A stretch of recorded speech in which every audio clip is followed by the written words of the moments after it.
Roy, a member of the RCMP. I passed out shortly after a conversation about the hospital transfer van. They determined that they forgot to place the exterior bolt into place that should have prevented my escape from the van. I was woken up, and I was introduced to a man they call the doctor. I was questioned by this individual and was physically worked on by him.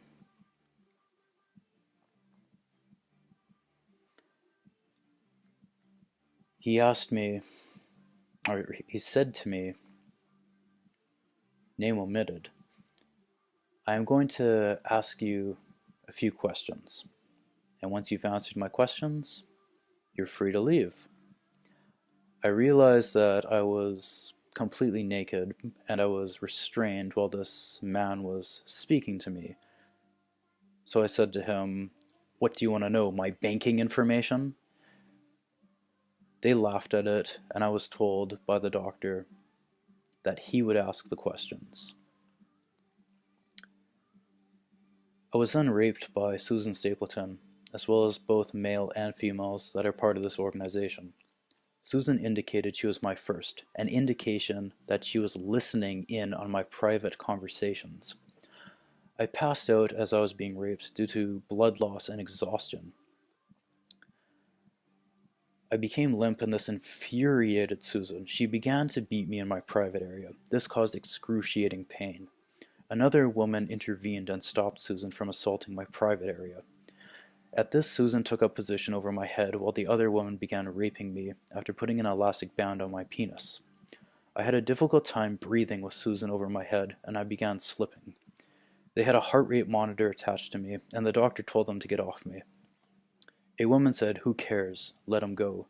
But the doctor exclaimed, "No, we need to know what he knows and how he knows it. Get the AED. Do your job," the doctor exclaimed. I could feel a tickle of electricity going through my body, and I awoke to a male breathing into me.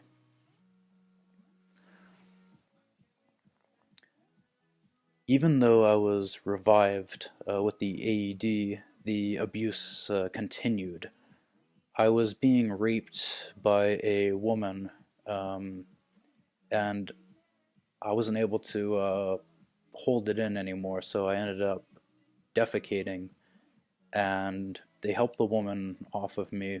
I was taken, the restraints were taken off, and I was thrown to the ground, and I was told to clean up my mess with my mouth.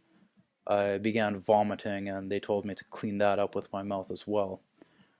Eventually, I was taken to the showers to be cleaned up. I attempted an escape, but was captured by two males and a dog named Binky. The doctor said, name omitted. Where are you going? We're just getting started. Wow, he doesn't want to be here. This is his third attempt. I was restrained and put vertically. At my feet was a dog, and it looked like a Doberman. He was black on top and had brown underline. I was taken down and positioned on my hands and knees. They helped Binky up, and I was raped by this creature.